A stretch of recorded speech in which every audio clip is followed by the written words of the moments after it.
저는 부르키나파소에 사역하고 있는 유종찬 선교사입니다. 선교사가 뭔지 모르는 분은 타 문화권에서 예수님의 복음을 전하는 사람을 선교사라고 그렇게 생각하면 될 것 같습니다. 여러 가지 정의가 있지만 그렇게 생각하면 될 것 같고요. 앞에 제가 슬라이드를 보면서 처음에는 제가 2010년도에 7월 8일 날 제가 부르키나파소로 제가 파송을 받았습니다. 세우는 교회 파송에 의해서 제가 파송받고 나갔는데요. 그때 이제 갓 세우는 교회가 이제 개척된 지 2달 됐었나요? 그리고 저는 이제 세우는 교회를 남기고 이제 부르키나파소로 가게 되었습니다. 그래서 같이 계속 함께하고 싶었지만 하나님의 뜻 가운데 부르키나파소를 가게 되었고, 그래서 2년 동안 어떻게 지냈는지 보여줄 거고요. 그리고 나머지는 이제 같이 은혜 말씀 같이 나누도록 하겠습니다. 여기 앞에 불 꺼도 되나요? 두 개 다 끄면 되죠. 네, 더 잘 보이시라고. 제가 아는 나라 이름은 부르키나파소입니다. 많은 사람들이 어느 나라에서 사역하세요 물어보면 제가 부르키나파소에서 살고 있고 사역하고 있습니다 이렇게 말하면 100% 돌아온 대답은 네? 이거예요. 처음 듣는다라고요. 그래서 어디 있냐고 물어보면 아프리카에 서부 아프리카에 있다고 하면 그래도 잘 모르세요. 그래서 저희 여러 가지 사역 중에 한 가지가 이제 저희 나라 쉽게 외우는 방법을 이렇게 알려드리고 다 알려드렸잖아요. 이렇게 하고 있는데 저희 나라가 축구라도 잘하면 네이션스컵에 이렇게 나가가지고 이렇게 좀 나가서 대회라도 나가면 좋은데 맨날 예선 탈락. 아프리카 내에서도 예선 탈락. 그러니까 한국에서 전혀 매체에서 다뤄줄 수 있는 그런 건덕지가 없어요. 그래서 사람이 잘 모르는 것 같아요. 쉽게 저희 나라가 어디 있는지 소개하면 저희 나라 중심으로 밑에는 코티디부아르 드로그가 있죠. 첼시에서 뛰었던 지금 중국에 있는데 밑에 코티디부아르, 밑에 가나 에시안인가요? 가나 있고 밑에 베냉 토고가 있습니다. 그 위에는 말리, 니제르가 이렇게. 그래서 6나라의 가운데에 탁 둘러싸여 있는.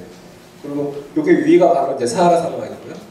사하라 사막 밑에 있는 나라가 저희 부르키나파소에 있습니다. 네, 그래서 저는 이렇게 그쪽에 파송받았습니다. 저희 교단 선교사가 아무도 없는 곳에서 혼자 개척자의 그런 모습으로 파송받게 되었습니다. 그래서 갈 때는 어떻게 갔냐면 제 아내랑 저랑 2명이서 갔어요. 그리고 지금 올 때는 4명이 됐어요. 하나님 멋있게 해줬는데 갈 때는 임신 5개월 상태로 갔었어요. 임신 5개월 상태에서 믿음으로 그래서 갈 수 있다 할렐루야 하면서 갔습니다. 근데 하나님께 살려주시더라고요. 가족사진 이게 한국에 와서 저희는요 가서 첫째를 거기서 낳거든요. 낳는데 100일 되니까 100일 사진 찍는 데가 없어. 사진관은 있는데 그래서 집에서 베개 잘 못 앉아있으니까 베개 뒤에 놓고 어떻게 앉혀놔서 찍었는데 자세는 이상하게 나오고, 그래서 돌 때도 사진하고 갔는데 그런 이런 게 없어요. 한국에 오니까 너무나 감사하게 저희 아는 지인이 스튜디오에서 일하는데 그냥 다 찍어주겠다고 문자로 해서 가족 사진, 하이 사진, 하라 사진, 앨범까지 요즘 크리스탈로 나오더라고요. 방금 주님의 은혜다 찬양했다가 저는 이게 모든 게 주님의 은혜였습니다. 4명이 되었습니다. 참 신기한 것 같아요. 2명에서 갔다가 4명에서 그럼 다음에 나올 때 또 2명이 더 생겨야 되겠지. 그런 생각을 해봤는데 하여튼간 하나님께 감사했습니다. 제가 첫담 사역의 목표를 가기 전에 다 말씀드리고 왔었어요. 근데 지금 2년이 흘렀는데 어떻게 진행되는지 하나씩 보여드리도록 하겠습니다. 첫 번째 제 목표는 잘 살기예요. 누가 그러잖아요. 성경 부름받아 나서 죽기를 각오하고 나가야 된다. 근데 저는 살기를 위해서 나간 거예요. 전혀 반대로 살고자 나갔는데, 왜냐면 그게에서도 복음을 전하고 하나님 나라에 확장을 하기 위해서는 선교사가 잘 살아남아야지. 문화에서 잘 살아남아야 되고, 언어에서, 그리고 여러 가지 기후, 환경, 여러 가지 질병에서 살아남아야지 복음을 전할 수 있다. 저는 잘 살아남기. 첫 번째 목표였습니다. 그래서 방목사님은 잘 아시지만 제가 1년 동안 정화하는 데 있어서 정말 힘들었어요. 왜냐면 거기 가니까 모든 색깔이 다 검정색이잖아요. 흑인들인데 거기에 언어도 정말 다르고 집을 구하는 데 있어서 아무것도 없으니까 숟가락 젓가락부터 시작해서 모든 걸 사기 위해서 막 돌아다니면서 날씨가 너무 더우니까 우리 아내 임신했는데 수축 오고 병원에 입원하고 이게 막 이거 감당이 안 되더라고요. 그래서 목사님한테 맨날 전화했어요. 박 목사님 전화 힘들다고 그때마다 전화를 통해서 기도해 주시고 그때마다 그렇게 힘이 돼서 1년 지나니까 그래도 살만하더라고요.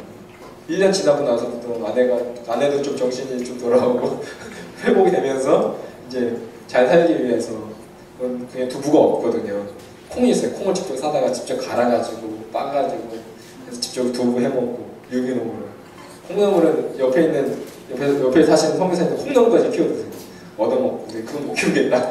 얻어먹고 그러면서 자급자족 했던 것 같습니다. 두 번째는 프랑스어에서 설교까지. 그게 저희 나라는 프랑스어를 쓰는 나라입니다. 아프리카를 두 개로 나누면 불어권과 영어권으로 나눠요. 대부분 우리나라의 90% 제가 갔을 땐 0.4%라고 했는데 지금 더 높아졌을 것 같은데 거의 90% 이상의 선교사님들이 어디 계시냐면 영어권에 계세요. 그러니까 금방 우리가 영어 접할 수 있고 금방 영어는 실력이 늘 수 있고 우리 자녀들을 키우는데 영어는 좀 좋으니까. 근데 그런 의미에서 불어권은 한국인 선교사가 거의 없어요. 그러니까 거의 한국에 이제 남아있는 미개척 지역 중에 중동권보다 더 안 가 있는 한국인 선교사의 그런 지역이 어디냐? 바로 서부 아프리카 불어권입니다. 그만큼 중동보다 없는 그런 선교사가 없는 곳이 바로 서부 아프리카. 근데 거기에서 프랑스어를 쓰기 때문에 제가 프랑스어를 전도하고 설교하기 위해서는 열심히 공부를 해야 돼요. 그래서 지금 2년 동안 공부를 했는데 제가 프랑스어를 설교를 할 수 있느냐? 단어는 아직까지 못하겠습니다. 간증은 했어요. 앞에 나와서 간증하고 내가 어떻게 왔는지 어떻게 살아왔는지 간증은 하고 복음은 전해요. 캠퍼스 가서. 근데 아직까지는 설교는 더 가야 되더라고요. 설교는 아버지 다시 돌아가면 다시 설교를 하기 위해서 더 열심히 공부를 하려고 합니다. 언어의 문제가 별로 없어가지고 열심히 더 해야 될 것 같습니다. 세 번째 이제 제레벨 선교사인데 여기 얼굴 보이시나요? 이쪽 선교사인데 이건 카메룬 사람입니다. 저희 카메룬에 저희 교단 선교사 윤홀로 선교사님 계시는데 그분의 제자인데 6년 전인가 7년 전에 저희 나라로 파송했어요. 같은 선결교단이죠. 이분과 같이 사역하는데 맨날 저희 집에 오면 빨리 같이 사역하냐. 지금 바로 신학교 사역할 수 있다고 지금 언어 좀 하니까 바로 사역해라. 안 된다. 안 된다. 난 더 해야 된다.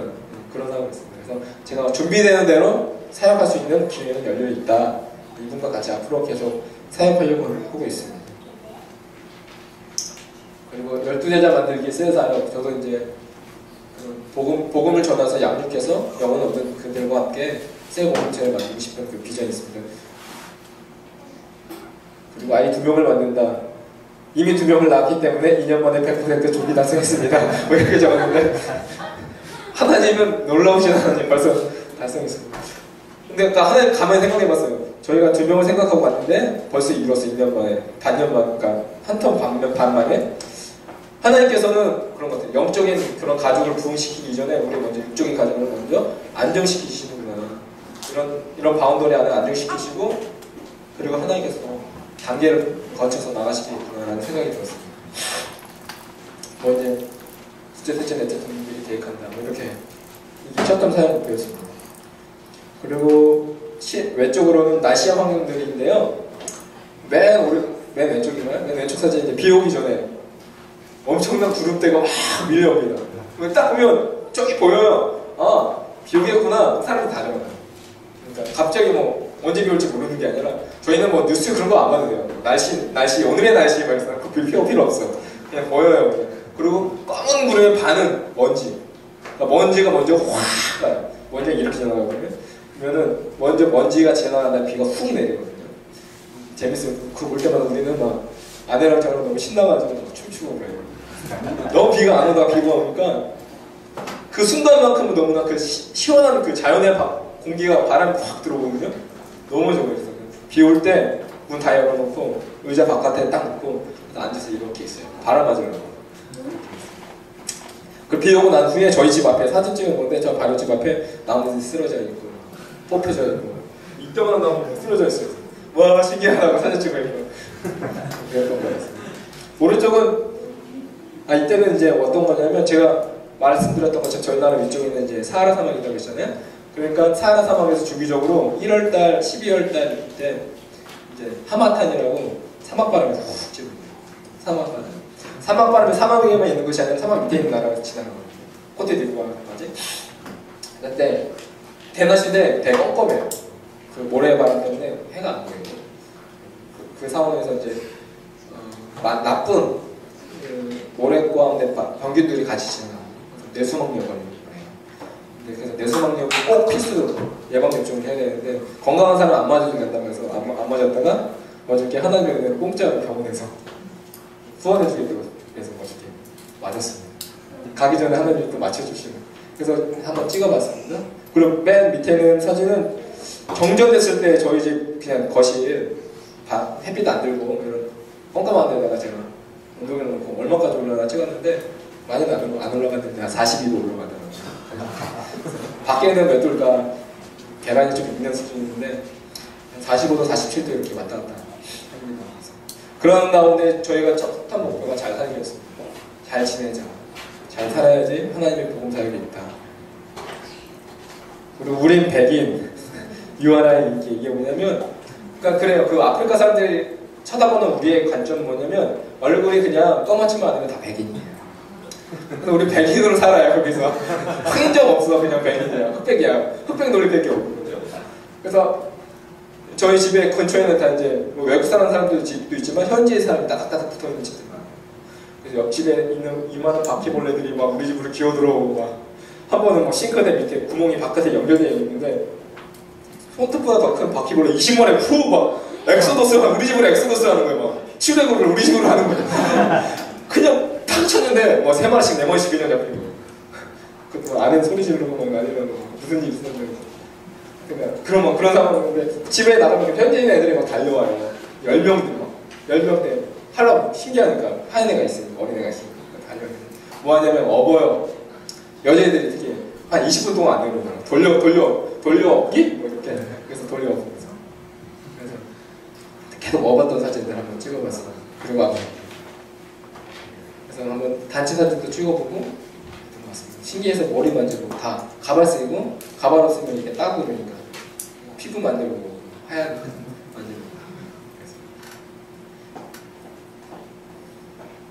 그리고 북한의 인기나 종교 문화 지금 우리나라 그러니까 부르키나파소 제일 큰 성전을 지금 짓고 있는 상황인데 여기는 저희는 이제 모슬렘이 50% 이상이에요. 기독교가 4%, 6%, 7%, 천주교가 10% 정도 되거든요.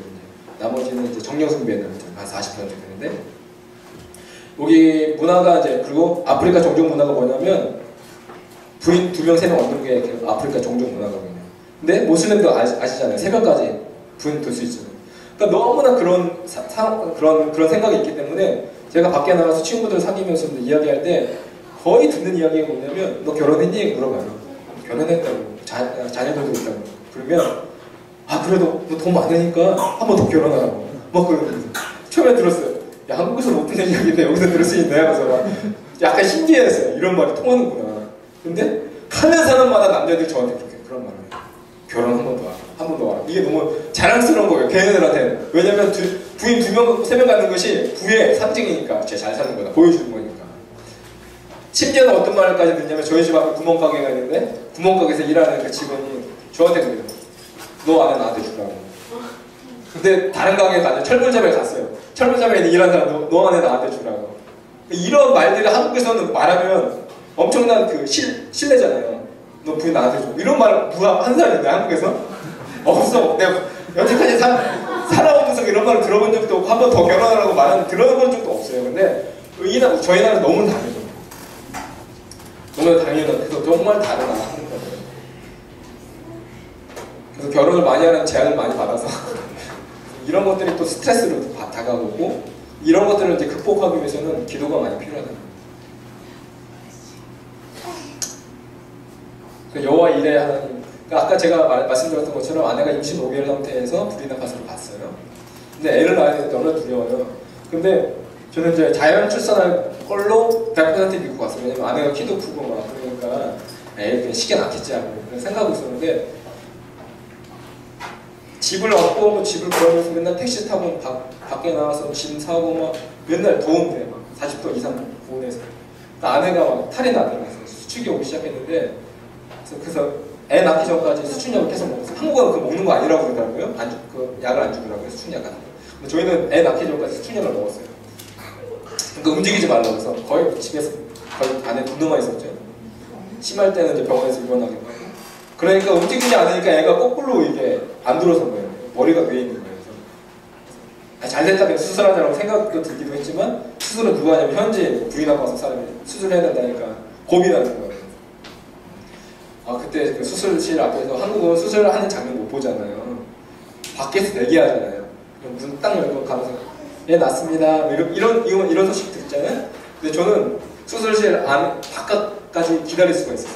창문에 또 이만큼 나와서 나는 수술하는 걸 다 볼 수가 있어요. 그걸 보니까 막 흔들고 막 이렇게 막 하고 있는데 그걸 보니까 너무 긴장이 되는 거예요. 막 간절히 기도가 나고. 근데 정말 수술은 잘 됐어요.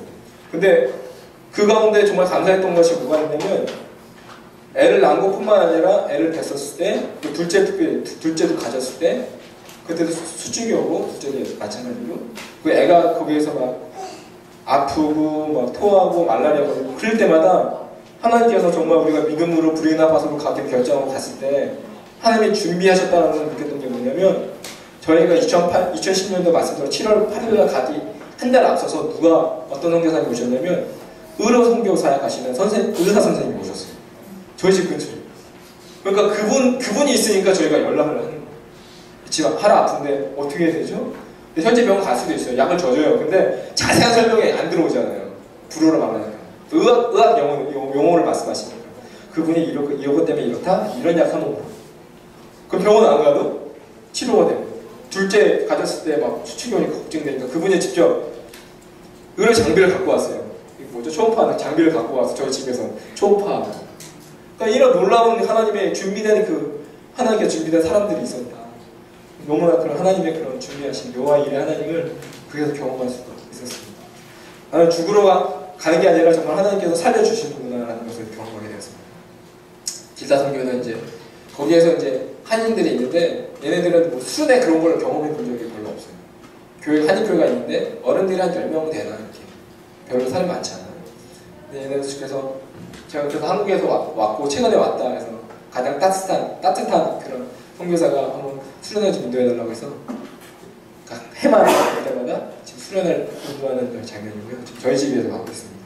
밑에는 이제 그 의료 선교사님과 함께 그분의 부탁으로 저희 사막 쪽에 있는 부족에 있는 그 부족을 이제 섬기기 위해서 의료 선교사에 갔다 옵니다. 이게 뭐죠? 바오밤 나무인가요?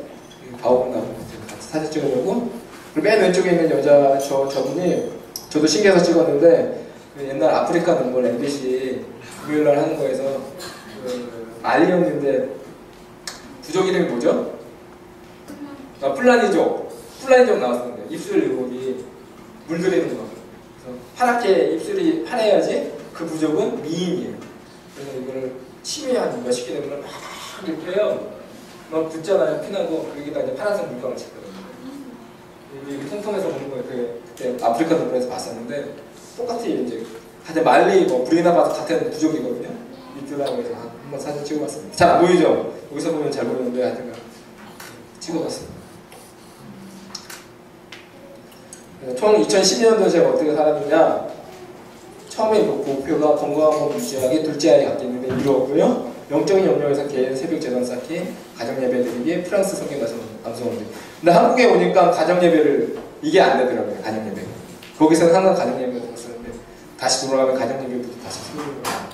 사역적인 영역은 제가 하루에 일어나서 오전 8시 반부터 10시까지 언어 공부하고 다시 10시 반부터 12시까지 다른 선생님이 와서 같이 두 타임에서 오전 내내 프랑스 공부하고요. 오후에는 이제 3시까지 점심시간이에요. 워낙 더우니까 잠을 길게 자야 됩니다. 그래서 3시 반 이후로 이렇게 나와요. 캠퍼스 가서 이제 복음 전하고.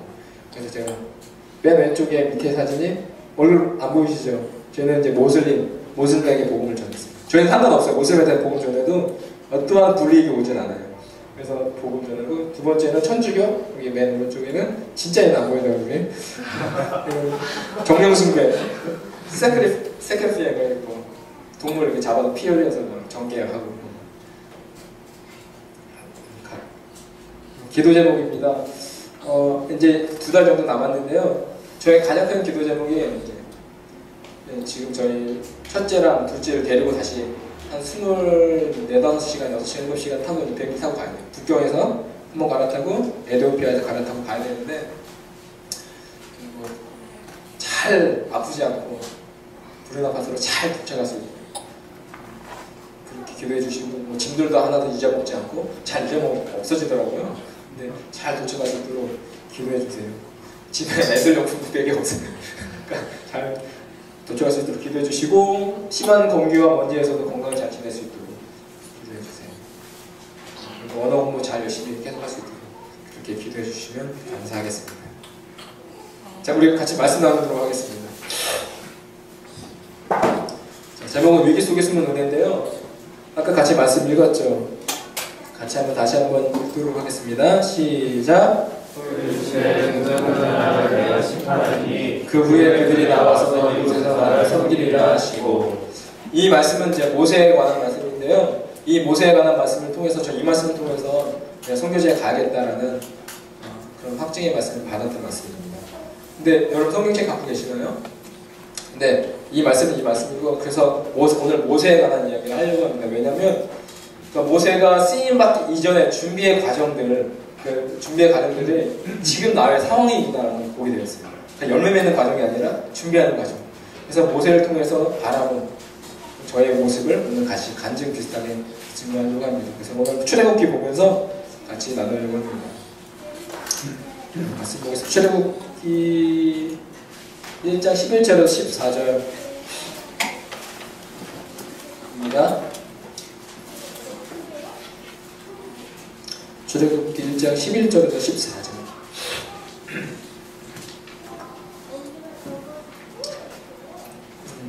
다같이 한 목소리로 읽도록 하겠습니다. 시작! 강독들을 그들 위에 세우고 그들에게 무거운 짐을 주어 괴롭게 하여 그들에게 활을 하여 갖고서 비동과 나암셋을 건축하게 하더라.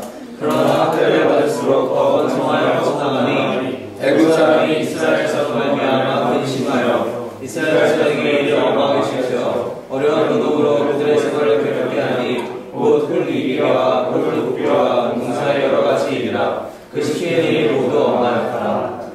아멘. 첫 번째, 위기 속에 숨은 은혜라는 제목인데요. 첫 번째는 어떤 게 위기냐? 그의 출생이 위기였다. 출생이 뭐가 되어야 돼요? 우리가 축복이 돼야 되잖아요. 출생이 축복이 되고 기쁨이 되어야 되는데 오늘 모세의 출생이 뭐였냐? 위기였다라는 것입니다. 오늘 우리가 결혼하기 전에 그 청년의 시절을 보면 저도 그랬는데요. 결혼에 대한 그런 많은 상상과 꿈을 가지고 정작 결혼하지만 그 이후에 있을 그런 자녀 출산에 대한 생각은 거기까지 잘 못하는 것 같아요. 그냥 몇 명 같이 이런 생각이지 구체적인 것은 생각을 하지 못하는 것 같아요. 저의 경험으로 아이를 갖는다는 그것이 어떤 것이냐면 정말로 놀라운 신비고 대단한 일이라는 것을 저는 경험하게 되었습니다. 저희도 첫째 하나를 가지기 전에 한 번 아내가 한국에서 유산한 적이 있어요. 유산할 때 제가 옆에서 아내를 다 지켜봤을 때 저희 아내가 그 유산하는 과정 가운데 특별한 노동을 한 게 없어요. 그리고 뭐 특별하게 뭐 어디 나가서 돌아다닌 적도 없어요. 그런데 입덧은 되게 심했어요. 한 달 동안인가 입덧이 너무 심해서 물도 먹으면 다 토하고 그랬어요. 계속 그 침대만 앉아 있었어요. 분노만 있었어요. 그러니까 어떤 거 하는 것도 없이 침대만 둔너 있었거든요. 그런데 보니까 유산이 되더라고요. 탈출 때 개를 유산이라고. 우리는 결혼하는 애가 저절로 생기는 것만 알지 이런 과정들이 또한 있다는 것을 우리는 알지 못하는 경우도 있다는 것입니다. 그러니까 무엇보다도 심리적인 안정감이 필요하고 아이를 갖기 위해서는 편안한 마음, 준비된 그런 마음들이 있어야 되는데 그렇지 않으면 오늘 이 시대에 애를 갖는 것이 쉽지가 않다. TV 보니까 정말 그런 것들이 많이 나오더라고요. 근데 오늘 말씀을 보십시다. 오늘 말씀을 보면 이스라엘 백성의 상황이 어떤 상황이냐는 거죠. 이스라엘 백성이 오늘 생육하고 불어나 번성하여 매우 강하여지니까 오늘 11절 보십시다. 11절에 그들에게 뭐가 시작됐습니까? 무거운 짐을 지우기 시작했어요. 괴롭게 하려고 뭘 건축하기 시작했냐면 건물을 짓게 합니다. 또한 12절, 심지어는 12절에는 학대까지 그들에게 이스라엘 백성에게 하기 시작했다는 것입니다. 그렇다면 상식적으로 우리가 생각하면 지금 이스라엘 백성에게 이러한 상황들이 벌어진다면 우리가 정말 상식적으로 생각하면 어떤 일이 일어나야 되냐? 바로 생육하고 번성하면 어떻게 돼야 돼요? 줄어야 해요. 숫자가 줄어야 돼요. 퍼센테이지가 줄어야 해요. 그런데 오늘 말씀을 보니까 오늘 현대와 같이 이스라엘 백성은 아이를 갖기 위해서 이런 호세를 누리는 것도 없어요. 마음의 안정감을 가질 수도 없어요. 아이를 갖고 나서 뭐 힘을 좀 쉬거나 뭐 좋은 거를 먹는다거나 이런 걸 할 수가 없는 상황이에요. 그런데 오늘 말씀을 보니까 더욱 번성하여 퍼져간다. 저는 이 말씀 보면서 이게 뭐냐? 기적이구나. 이게 기적이구나. 의료 기술 없이 영아 사망률이 0%가 되는 이 놀라운 현상들, 이게 하나님의 놀라운 기적이 오늘 있구나. 이런 때에 누가 태어나냐면 모세가 태어납니다. 그런데 모세는 물에서 건짐을 받죠. 근데 여러분도 알다시피 지금 그 당시에 애굽왕이 어떤 명령을 내리죠? 이스라엘 백성에게 22절 한번 보실래요? 22절 다 같이 읽겠습니다. 시작. 그러므로 바로가 앞에 모든 백성에게 명령하되 아들이 태어나거든 너희는 그를 나일 강가에 던지고 딸이거든 살려두라. 그런데 죽이라고 말했어요. 나일 강가에 던져서 죽이라고 했어요. 그런데 모세는 어디에서 건짐을 받습니까? 2장 5절 봅시다. 같이 읽겠습니다. 시작. 바로의 딸이 목표로 나일 강으로 내려오고 시녀들은 나일 강가를 버릴 때에 그가 갈대 사이의 상자를 보고 시녀를 보내어 가져다가. 그러니까 즉 바로가 죽이라고 명령했던 장소 나일 강가에서 오늘은 모세는 뭐예요? 죽지 않고 죽이라는 장소에서 살림을 받는 이 또한 기적의 역사가 일어난다는 것입니다. 세상의 왕인 애굽 왕이 명령했어요. 나일 강가에서 죽이라고 이스라엘 그 남자들은. 근데 그 죽이라는 장소에서 오늘 모세는 죽지 않았어요. 죽지 않고 살아서 오늘 우리 가운데 놀라운 인물이 되었다는 것이죠. 자 보십시오. 아무리 죽이라는 상황이지만 하나님이 살리시면 살리십니다. 아무리 우리 가운데 위기의 상황이라고 말하지만 그 위기의 상황 가운데 내가 처해 있을지라도 하나님 우리와 함께 하시면 우리를 살리시면 살리신다는 것입니다. 저는 6월 말에 여기 왔잖아요. 그런데 보니까 세우는 게 보니까 그때 목사님이 저한테 말씀하신 거 가장 힘든 시기일 수도 있다라는 말씀이 들었어요. 그런데 저는 그때 그 위기라는 생각을 들지 않았어요. 왜냐하면 그 위기 가운데 반드시 하나님의 은혜가 있을 것이다. 저는 그 위기의 초점을 바라보지 않고 하나님의 은혜, 하나님이 구하실 것들에 대한, 하나님이 역사하실 것들에 대한 초점을 맞추고 싶었어요. 지금 6월이 지나고 지금 이제 10월 말이 됐습니다. 제가 생각해 볼 때 지금 상황이 6월 말 같은 상황이 아닌 것 같아요. 맞나요? 저만 그렇게 생각하나? 하나님이 점점점 우리 세우는 교회도 피할 길을 내시고 인도하실 거다라는 믿음을 저와 우리 가운데 다 주셨으리라 믿습니다. 또 보십시오. 모세는 자기를 죽이려는 애굽이라는 사자 동물과 같은 곳에서 자라서 거기서 교육받고 거기서 커게 됩니다. 그런데 여러분 보세요. 지금 오늘 바로의 딸이 목욕하러 나갔습니다. 모세를 봤어요. 그럼 이 모세가 애굽 사람인지 이스라엘 백성인지 알았겠어요? 몰랐겠어요? 알았을 거예요. 근데 데리고 와서 애굽 왕한테 분명히 말했어요. 얘 누구냐? 그러니까 얘가 이런 일에서 이렇게 했습니다. 제가 키우겠습니다 라고 말했을 거예요. 그런데 저는 더 신기했던 게 뭐냐면 성경에 안 나오지만 애굽 왕이 그걸 허락했다는 거예요. 자기가 죽이라고 말해놓고서 바로 딸이 이거 키우겠습니다 말했을 때 허락했다는 거죠. 저는 이 상황 가운데 하나님께서는 우리의 이성과 생각을 붙잡고 계시고 정말 그 상황 가운데 또 한 번의 위기일 수 있었어요. 설명했을 때 뭐야? 애굽 사람이 아니잖아. 얘는 이스라엘 사람이잖아. 내가 어떻게 명령하는지 넌 몰라? 죽여! 라고 말할 수도 있었지만 그렇지 않다. 그는 애굽에서 컸다는 거죠. 하나님이 위기가 아니라 생명으로 바꾸시는, 사망에서 생명으로 바꾸시는군요. 저는 그것을 보게 되었습니다. 제가 지금 한국에 있잖아요. 근데 저는 한국에 있다는 것이 정말 하나님의 은혜고 하나님의 기적이라는 것을 경험할 수 있었어요. 왜냐하면 그 아내가 먼저 자녀 출산 때문에 먼저 갔어요. 배부른 상태에서 그때 7개월, 몇 개월 되죠? 7개월 된가요? 그때 하나를 데리고 혼자서 비행기를 타고 왔어요. 그리고 저는 혼자서 있으면서 9월 초에 들어가려고 했었거든요. 근데 아내가 한국에 들어가자마자 저한테 연락 오기를 한국에 도착하자마자 병원을 갔겠죠. 근데 병원에서 의사 선생님이 수축이 너무 심하다고 지금 당장 입원해야 된다고. 그래서 겁주기를 의사 선생님은 최대한의 것을 말하는 거예요. 이때 제한되어 있으니까 터질 수도 있다고.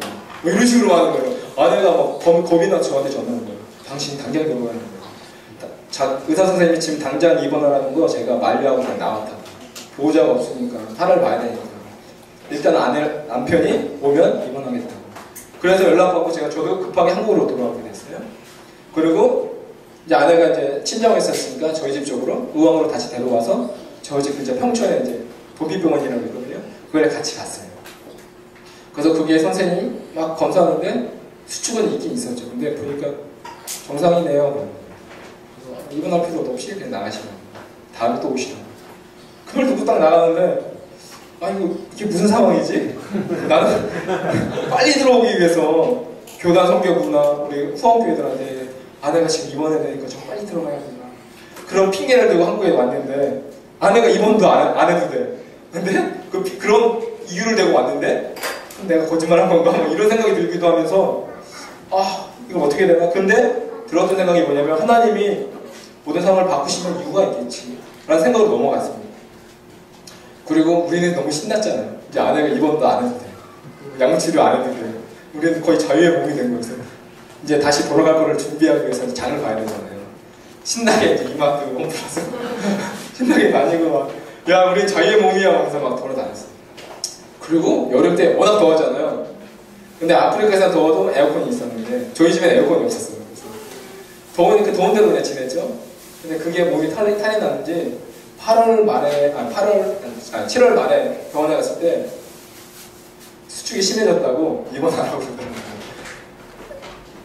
근데 그 소리를 들었을 때 약간 하나님이 6월 말에 입원 안 해도 될 정도로 우리 몸을 회복해 주셨으면 예정일까지 그냥 지켜주시지 왜 중간에 입원해야 될까?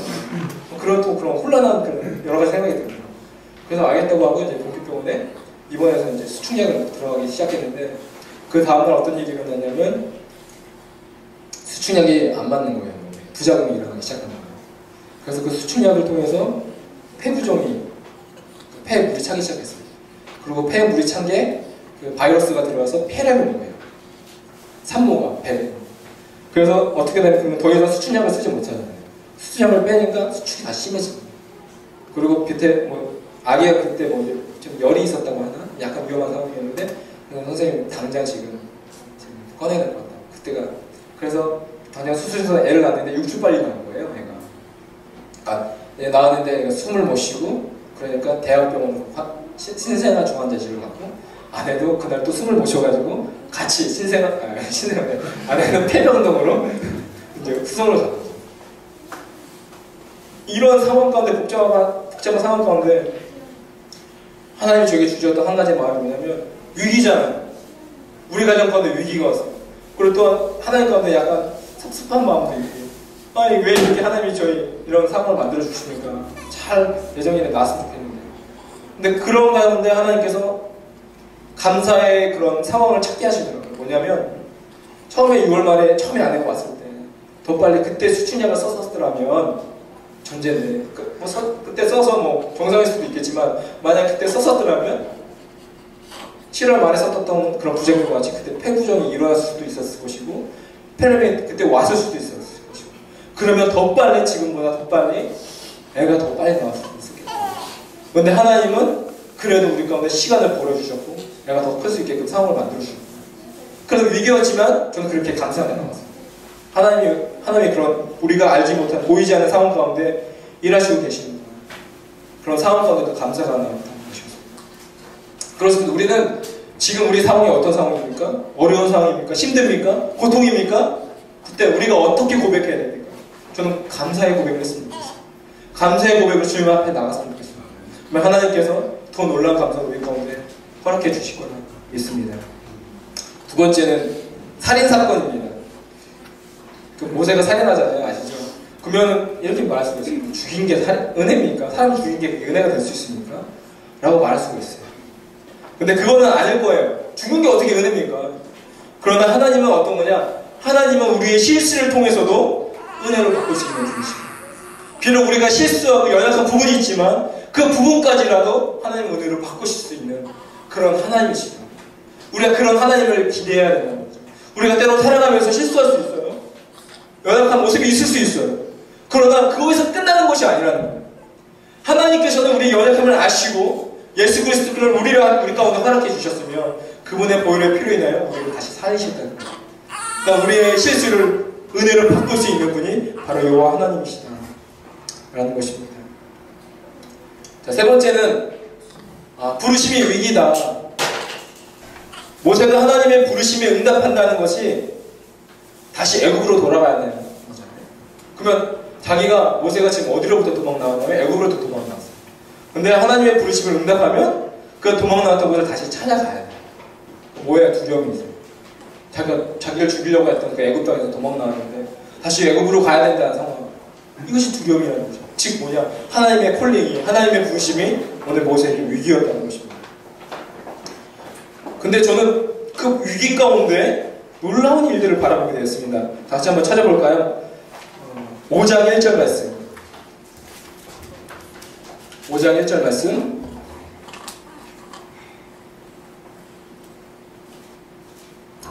다 같이 읽도록 하겠습니다. 시작.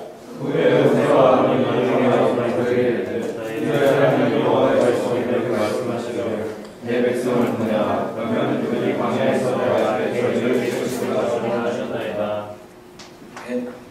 자, 모세가 지금 하나님의 부르심을 응답하고 나아가면 제가 그게 뭐냐? 위기일 수가 있다고 했어요.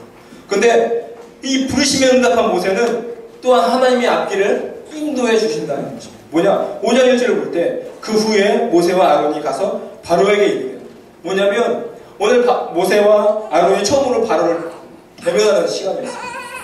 근데 순간 이 말씀만 보면은 모세와 아론이 바로 아무런 문제 없이 바로에게 가서 이야기를 하고 있는 장면인 것 같아요. 내 백성 내놔라. 근데 쉽게 생각할 때 지금 어떻게 애굽 왕을 너무나 쉽게 만날 수 있느냐는 거죠.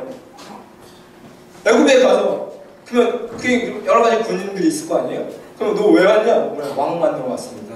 한 얘기가 있습니다. 그러면 그걸 들은 군인들이나 그런 보좌관들이 그걸 믿겠어요? 그걸 쉽게 만나게 해주겠냐는 거죠.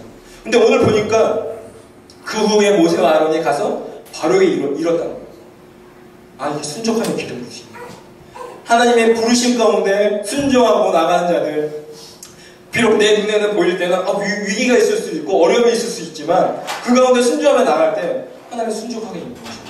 그 앞길은 내가 하는 것이 아니라 하나님이 이끌어 가시는구나 라는 장면을 보게 되었습니다. 저도 마찬가지로 부르기나파소 갔을 때 처음에는 저희가 가고 싶었던 나라가 아르헨티나였어요. 메시의 나라? 메시를 한번 전달해보자 이런 화학된 분. 근데 아르헨티나를 가고 싶었는데 근데 나라 정하는 시간이 있어요.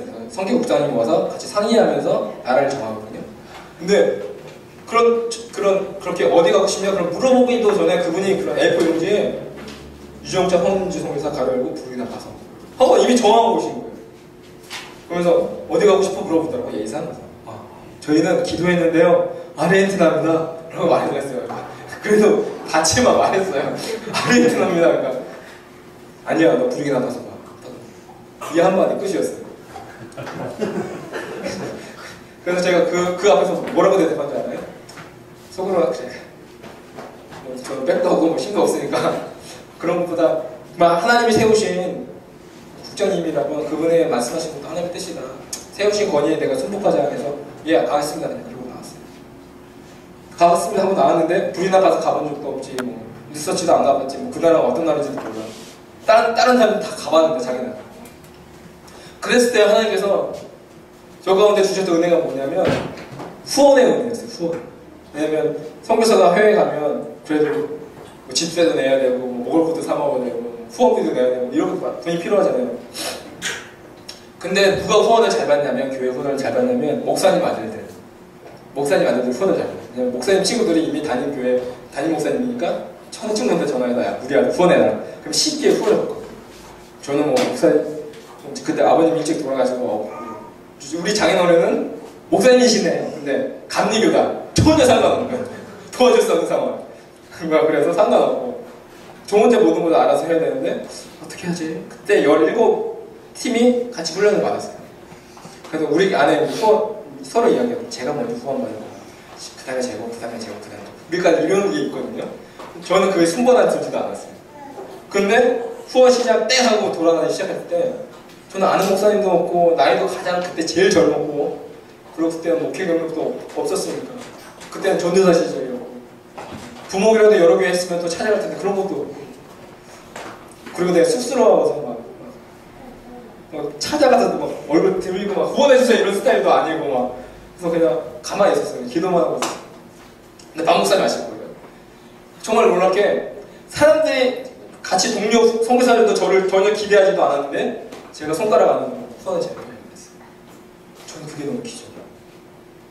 전혀 알지도 못하는 저기 대구쯤에 교회가 전화가 와서 우리 아프리카 가는 선교사 후원하고 싶다고 뛰고 와서 연락 와서 전화하고 저기 있는 무슨 일산에 있는 교회가 우리 젊은 패기에 있는 한 선교사 후원해주고 싶다고 그러니까 젊은 제가 제일 막 후원 받아서 후원 받고 그리고 저 충무교회 마지막 교회 저는 뭐 많은 걸 기대 안 했지만 제 생각보다 더 많은 후원을 받게 되고 그리고 캐나다 심지어는 캐나다에서 그 교회에서 가장 큰 후원 1 후원으로 그게 아닌 분 없거든요. 근데 그래서 후원 받으고 오라고 해서 한번 캐나다도 가보고 이런 놀라운 역사들이 저한테 일어나요. 비록 하나님께서 순종하고 가겠습니다 하고 후원 받고 나갔지만 하나님께서 여러 가지 후원 그런 기름 부으심이 있었다. 순종함의 기름 부으심이 있었다. 그래도 어렵더라고요. 브레이크너타도 막상 가고 가니까 어려움이 있긴 있더라고요. 그러나 하나님께서 그렇게 순종함의 기름 부으심으로 우리를 인도해 주셨다. 마지막입니다. 그러면 뭐가 위기냐? 출애굽이 위기였다. 오늘 이스라엘 백성은 말씀에 따라 출애굽을 하게 됩니다. 그것도 놀라운 하나님의 놀라운 심판들을 보면서 출애굽을 합니다. 그럼 우리는 이렇게 생각하면 만사형통이다. 하나님의 말씀에 순종하면 모든 것이 만사형통이다. 근데 하나님의 그 순종 넘어 기다리는 것이 바로 뭐냐? 애굽 군대의 추격이었어요. 그리고 홍해 바다였어요. 저도 마찬가지였어요. 야, 이렇게 후원이 오니까 정말 자신감이 생기더라고요. 야, 하나님 후원이 이렇게 와? 나 가만히 있는데 후원이 이렇게 와? 약간 부르기나파소 가면 뭐 난리도 아니겠다. 정말 대단한 일이 일어나겠다. 정말 그런 기대감을 가지고 갔는데 날씨 덥죠. 막 전기 끊기면 12시간씩 안 나와서 막 그때는 아무것도 못해. 그냥 둔너만 있어요. 맨바닥에 있는데 타일이거든요. 거기서 옷 벗고 타일 위에 그냥 몇 시간씩 둔너고 있고. 왜냐면 아무것도 와서 전기가 없으니까. 근데 사람이 그렇게 되더라고요. 그리고 아내는 뭐 아파서 뭐 입원해 있고 막 또 애는 나와서 막 이거 키워내는데 막 날씨는 또 저. 그러니까 이것 때문에 너무너무 어려운 그런 것들을 경험하니까 하나님이 기름 부으시지만 막상 순종하고 나왔던 그 장소에는 또한 어려움이 기다립니다. 반드시 어려움은 오긴 오는구나. 왜? 이런 것들을 통해서 또한 하나님의 영광을 나타내기 위해서. 내가 순종자라고 믿음이 좋았기 때문에 어떤 좋은 결과가 나오고 열매가 맺어지는 것이 아니라 하나님의 100% 하나님의 은혜라는 것을 또 한 번 깨우치기 위해서 하나님이 또한 나를 이렇게 인도해 주시는구나. 그러면서 저는 하나님께 찬양과 고백을 다시 올릴 수 있었습니다. 결론으로 그러면 어떻게 하나님의 위기 속에서 하나님의 은혜를 경험할 수 있을까? 우리가 위기 가운데 어떻게 하나님의 은혜를 경험할 수 있을까? 출애굽기 20장 21절 말씀입니다. 출애굽기 20장 21절 말씀.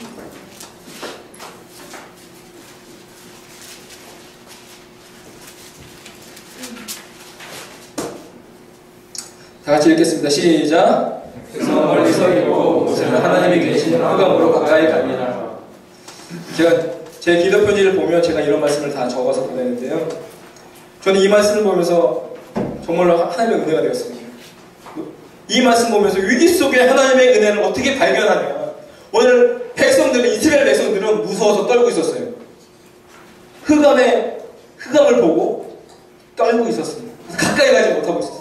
그런데 한 명이 흑암으로 들어가는 자가 있었는데 누구냐? 바로 모세였어요. 백성은 멀리 서 있고 모세는 하나님이 계신 흑암으로 가까이 갔다. 흑암이 어떤 곳입니까? 보이지 않는 곳입니다. 불빛이 없는 곳입니다. 그곳에 어떠한 일이 일어날지 모르는 예측 불가능한 그런 곳이 바로 어떤 곳이냐? 흑암이라는 곳이죠. 그런데 그런 예측 불가능한 곳에, 흑암인 곳에 오늘 모세는 들어갑니다. 왜? 하나님이 계십니다. 하나님이 계신 흑암이라는 곳에 하나님이 계시다면 그 흑암은 더 이상 흑암이 아니에요. 그 흑암은 더 이상 나에게는 흑암이 아니라 위험의 대상이 아니라 어려움의 대상이 아니다. 하나님이 계시고 바로 임마누엘의 하나님과 함께 하신다면, 함께하는 우리의 삶이라면 우리 가운데 위기가 있고 지금 내 삶 가운데 어려움일지라도 그것은 어려움이 아닐 것이다. 하나님 나와 함께 하시다. 그래서 오늘 우리 세우는 교회와 세우는 모든 가족들이 이 임마누엘의 하나님과 동행하고 모든 위기가 아니고 은혜로 바뀌어지는 놀라운 그런 은혜를 경험하기를 주님의 이름으로 축복합니다. 기도하겠습니다. 하나님 아버지 감사합니다.